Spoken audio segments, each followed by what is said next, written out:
ask a question related to entrepreneurship. Actually, I want to know that what are the qualities the investors look in a startup before investing?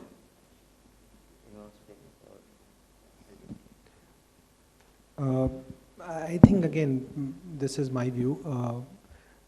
At the end of the day, if you're trying to build a startup for adding or creating value for an unfulfilled market need, which has a lot of potential, that's where I would put my money in. And it has to be innovative and creative. That how are you creating that differentiation? And so one thing is you're creating differentiation. Second is that differentiation is to extent that it will get returns on his investment. Why would any venture capitalist or angel investors invest in you? Because they would want to multiply their money, right? At the end of the day, that's why they are putting in money. So you have to see that whatever your idea is, how is it going to help him double? Actually, whenever it comes to startups, they're not looking for doubling, but they are looking for increasing their money multifold.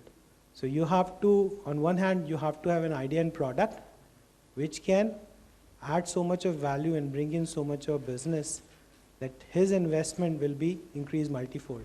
If you are able to justify this, that's it. You'll get your investment. Yeah, so I think startups or ideas is a very big game today. The most important thing is, as the investors, as he also mentioned, if I'm investing 100 rupees, I will look at 300, 400% in a 2 years, 3 years lock-in, right? Also, I will have someone from the investment team be a member of your board to help you manage your operations. And that can be really ruthless at times. You will have sleepless nights if that happens. What's more important is if you have an idea and that idea has to be focusing towards what is it that you're trying to solve in the real world. What is it? It can be very simple. It can be, a bread clip to a Britannia, bread packet. No one has thought about it before, right? You buy bread, but when you use 4 slices, you either look for a rubber band or something to tie it and keep it somewhere, right? But if they are giving you clips, it can be, something as simple as that. But how your idea is going to be used? What is it trying to solve is very important. So the ideation phase for any startup is very important, right? It's not that I want to start something tomorrow and I'll just start off and I have someone who's going to put money into that, right? It's about a dream, a passion. It's about it's going to impact someone, right? It's going to solve something for someone. It can be as very simple as I mentioned before. But is that idea really convincing? And then what's the research that you've done on that idea, right? Whatever that may be. It may be that it could be something like maybe if can I build some technology where a driver gets some notification even if he's driving a car on a highway at very odd hours. I'm just giving a very something coming to my mind. But what is it? How is it helping people in real time? Does it really help people, right? Is it an everyday problem, right? Is it a once in a lifetime problem? Is it something that I face once a month or 3 times in a year, right? And when that happens, what's the impact, right? So you need to do a lot of research around that idea. So how many people have already thought about it in the past, right?